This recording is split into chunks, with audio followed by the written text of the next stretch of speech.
Welcome to, oh my gosh, what is our intro again? Welcome to Thoughts of the Round. There we go. Okay, it's sorry, everybody. It has not been that long. It has not been that long. You act like it, I take note of this. I really do. Yeah. When a podcast goes on break, they go on a hiatus for like 6 months. That happens from time to time. And we all have busy lives. And then they just call it a season when maybe they just got wrapped up. Okay, here we go. Let me do the official intro and then we'll get into it. Welcome to Thoughts of the Roundtable with me, Matt Rebar. And me, Paul Laux. And that's the official intro, which is literally 6 words. But you gotta keep the original one in there too. No, I'm keeping the whole thing in for sure. Okay. So I was gonna say about last week, like, oh, it's been a long time, and like we both have some stuff going on, but you've really had some stuff going on, and so I'm really glad you are free to take some time to talk with me and our 5 listeners tonight. Hey, we have more than that. Not live. Nobody calls us live. We still want to do a live event, but man, we just never line it up. And I don't know why we do that. Well, you know what's funny? I have been meaning to talk to you about this idea that I've had for a long time that I think you might approve of. Not sure how you'll feel about it. I'm pretty positive. So remind me to ask you off the pod, because I don't want to say it on the pod and then like the 3 people who hear this are like, oh, this is happening, or like, pressure me into, and then we don't get canceled on Twitter or something like that.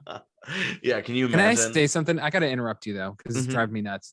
You got that nice soundproofing behind you. Yeah, thank you. And it doesn't cover your whole wall, and it's off-centered, and it drives me insane. Okay, so fun fact. So for those who are watching, we actually post these all on Servold Studios YouTube page. You can always check it out. I'm in my studio right now, and technically this is not totally centered with the wall, but then the desk in front of the soundproofing is also not centered. So it's all a mess. Like I need to scoot the desk over. But why didn't you get more soundproofing and cover the whole wall? It's just like a little square behind you. And it looks fantastic, but it needs more. Well, that's because the closet got technically changed into a vocal booth. So I actually ran out of little sound things, and to be fair, I wanted to soundproof the other wall a little bit, which is actually like a half diamond because I ran out of soundproofing. So the studio's getting there. It's not totally finished, but yeah, it's getting there. So Katie and I, we looked at a house, and you're gonna love this. Okay, tell me. It had a pretty nice bedroom, but the closet was like literally like 2 feet wide. Oh my super, God. super small. And they put a bathroom in the other half of the closet. Like they literally cut like 3/4 of the closet off and made it into like this really, think of the width of like the depth of the closet. Okay. All right.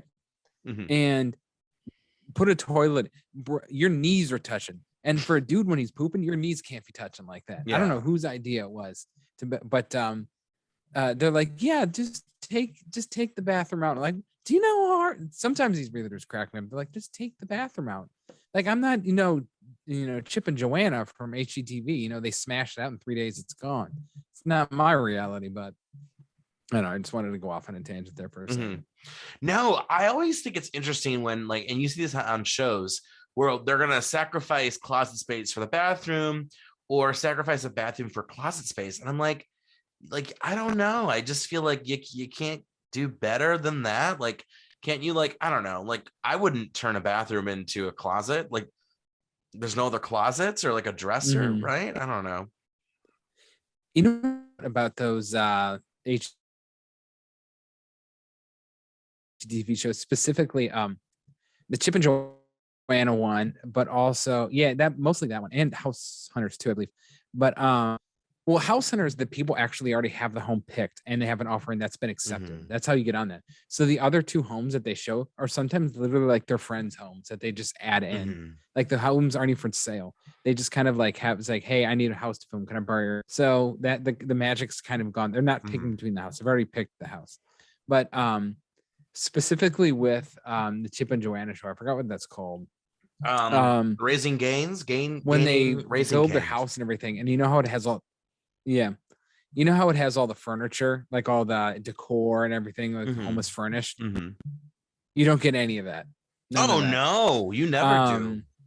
No, you don't get it. You can buy it from them, but the minute they're done filming, it's in the truck and gone.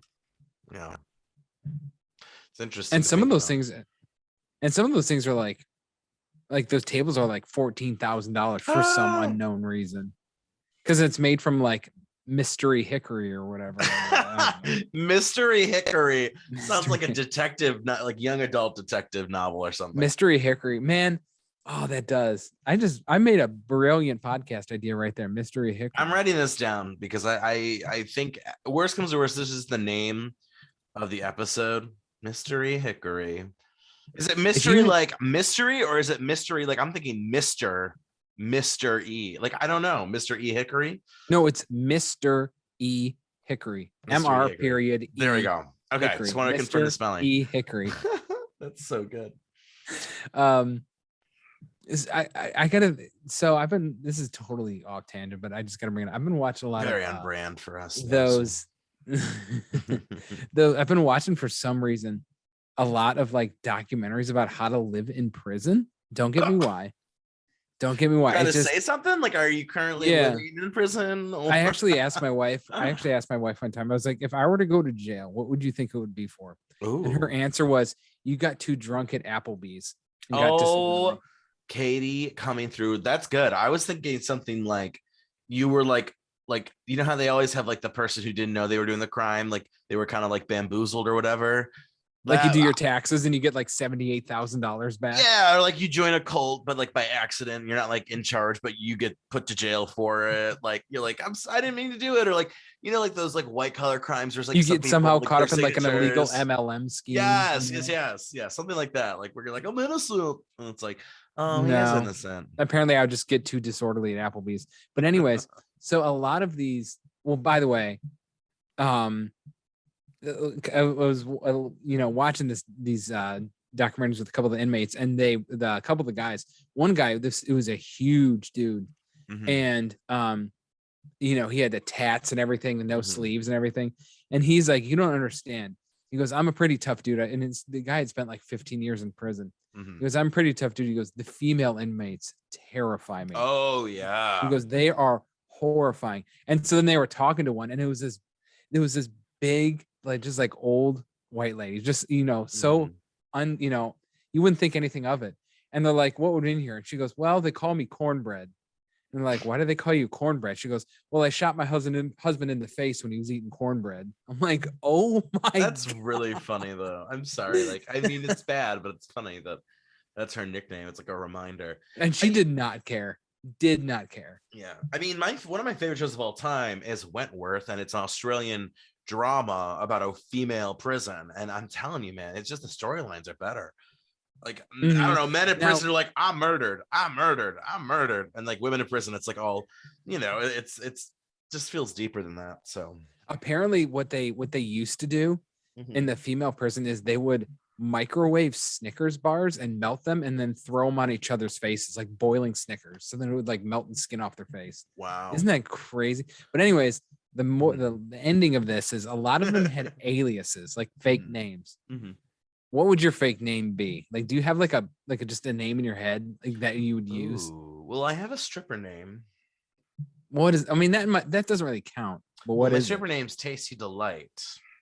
Tasty. But yeah, Tasty Delight, and that comes from a movie. Have you ever done it? Been a stripper? No, I have not. I don't have the. Have you thought about it? Like seriously considered it? I feel like everyone in America is constantly thinking, "Is my job worth it, or should I go into stripping?" I've never thought that in my life. You've never thought that? Everyone I know thought that. But here's the second question. You go, should I be a stripper? Second question is, oh wait. And that's when the reality of like, no, you just can't, you're not going to become a stripper. Like what? Only like, it's like Tyra Banks, America's Next Top Model, right? Only like the top 5% of strippers are going to make money from it, right? Unless like there's no way you actually consider this at any point. I have a genuine question. Are there strippers out there who actually don't make money, but like enjoy the art form?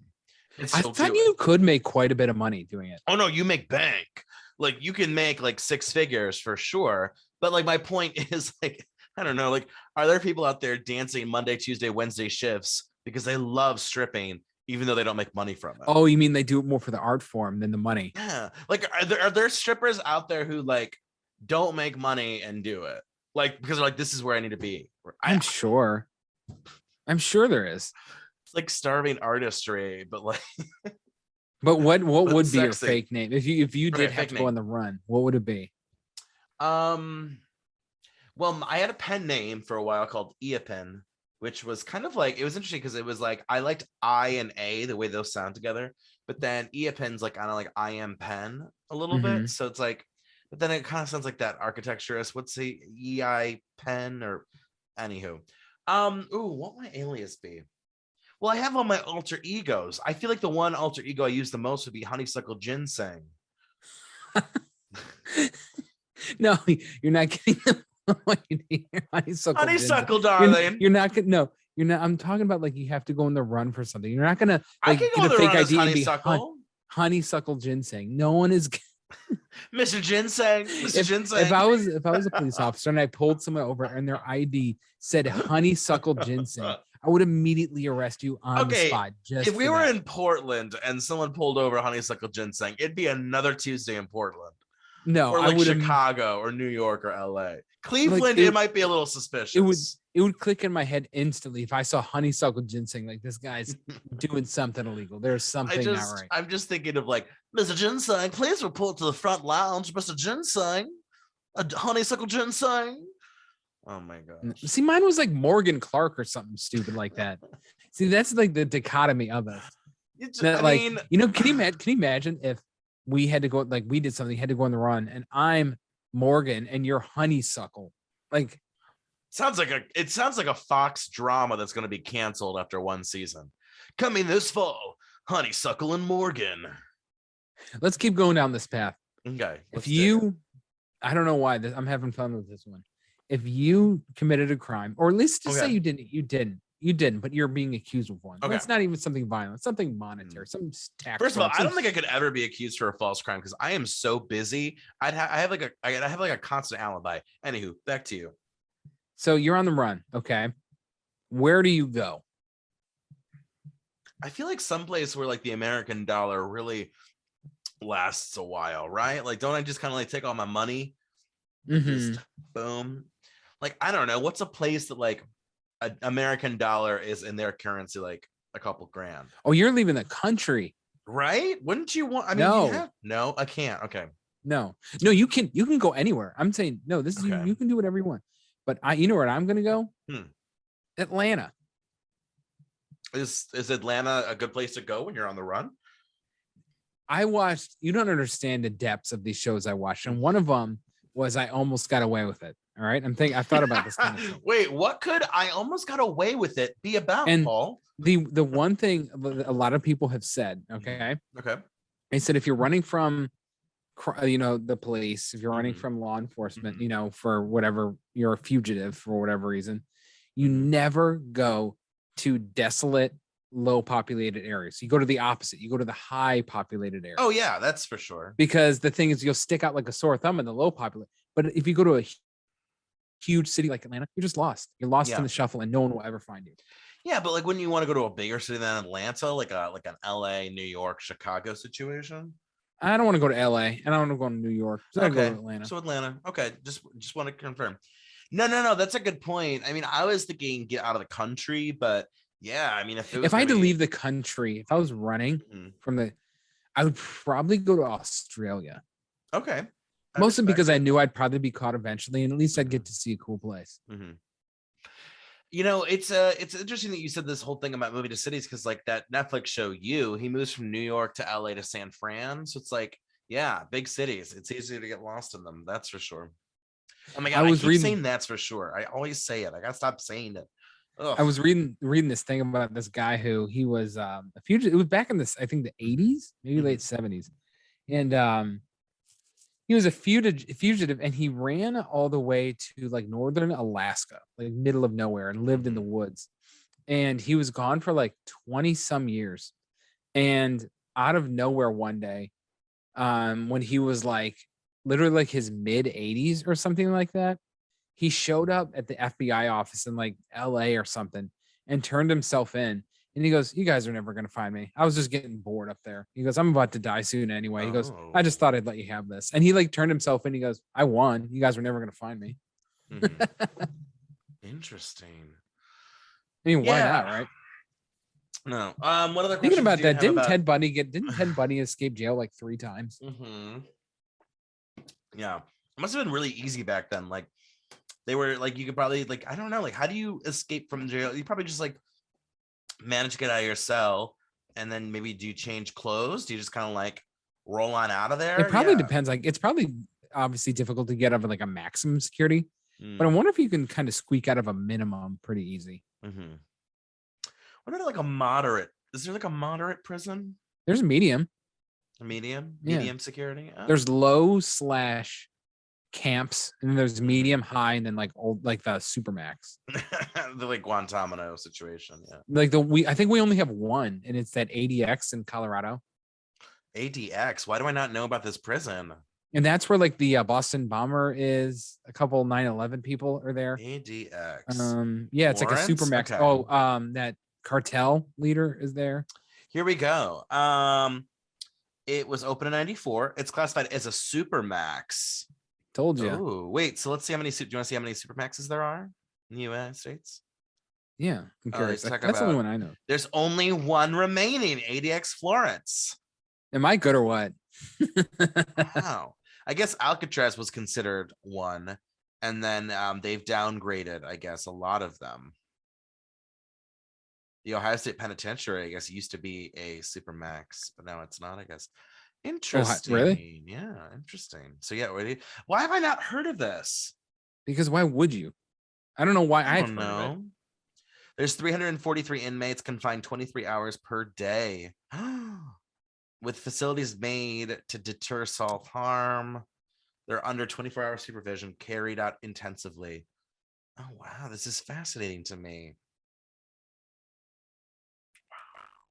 Okay, sorry. I could literally watch this all fucking day. So I probably should like, it just, this kind of stuff is really interesting to me. Yeah, no, I for some reason I just got hooked on that lately. Also that and like camping equipment reviews.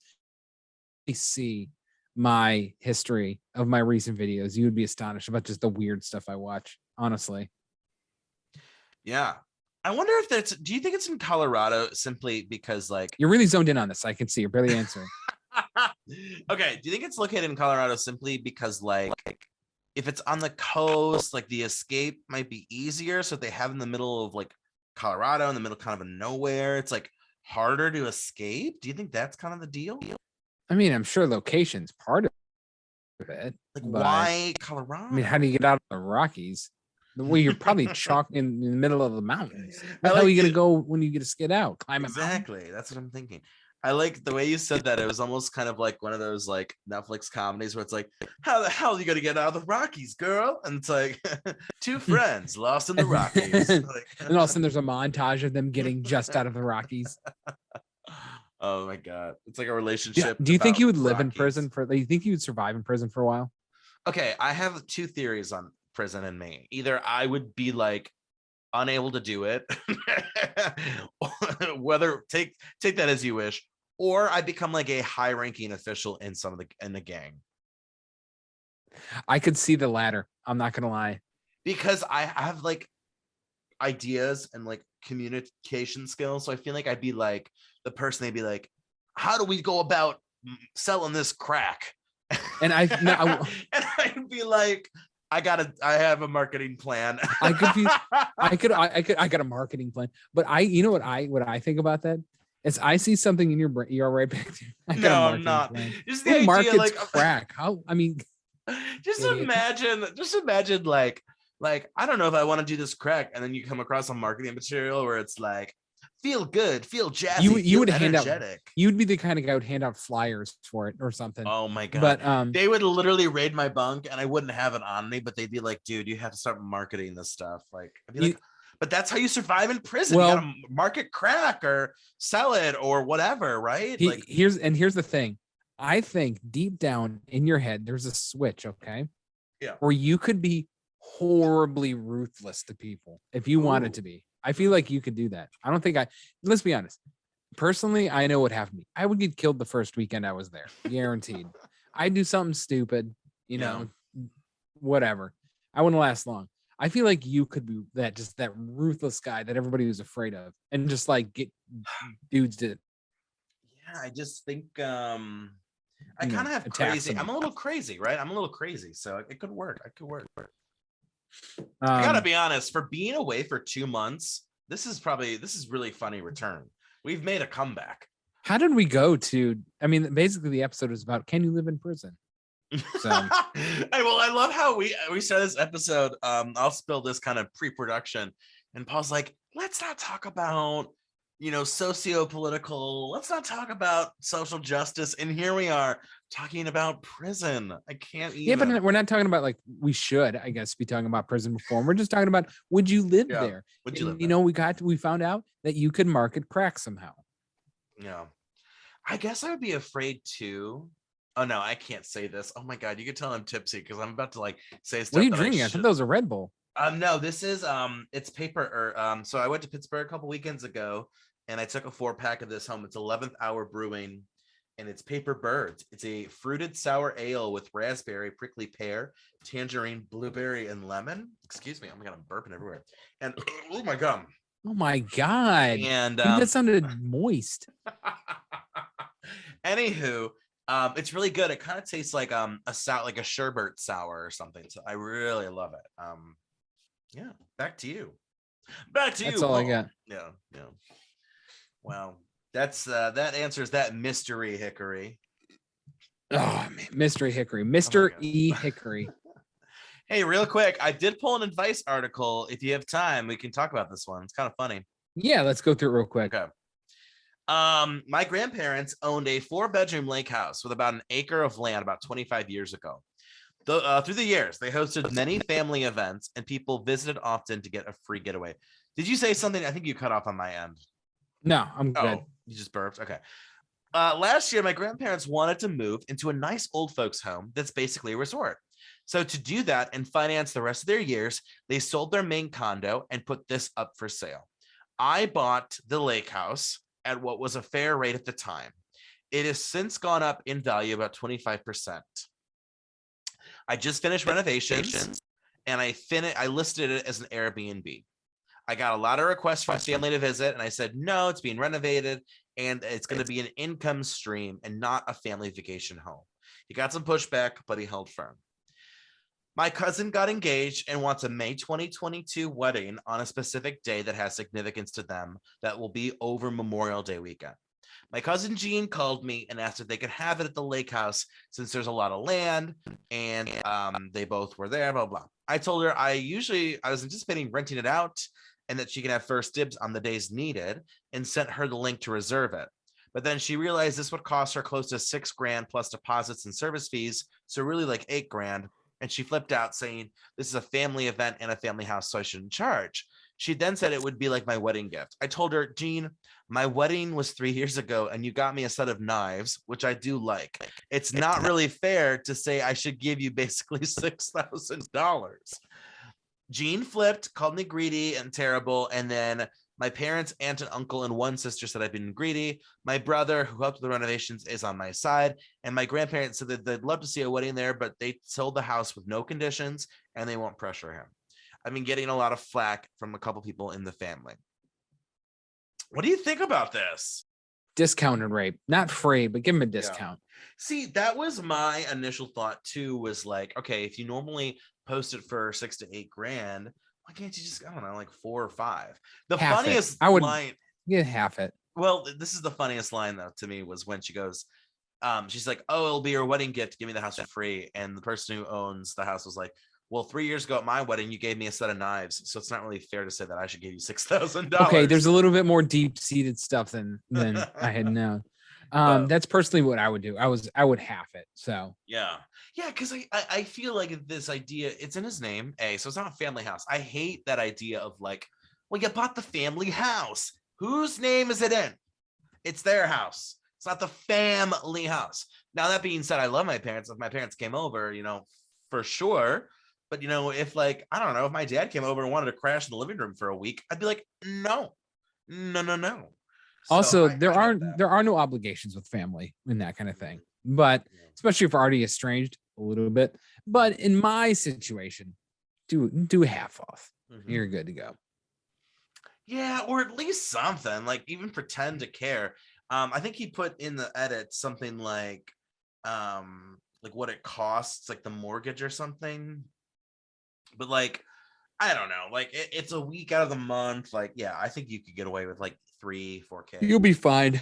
Yeah. I think it's just so interesting though, like the idea of like, oh, you have to give it to me for free. Like, I wouldn't be like that. I feel like I'd be like, hey, can I pay to borrow your house? Because even at like 4 or 5 grand, that's cheaper than a lot of venues. I'm trying to think if I would ask for free.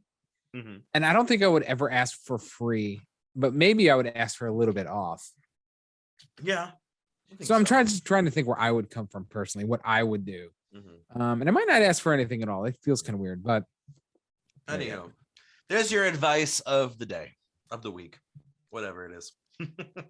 Get better internet. All right, that's all I got. That's all you got. Okay, well, this was a fun little episode of Twists and Turns. Learned Mystery Hickory. So I'm gonna be using that a lot. But we will. That's my new name, Mr. E Hickory. I like it. We'll have to catch up soon again because I feel like we have so much more to talk about because we've been gone for a little bit. Apologies for the 2-month hiatus. Things happen. Fit all the fun in 20-minute podcast. Things happen. We get busy, and we appreciate that you hopefully are still around and listening. And we'll be back pretty soon. So peace out.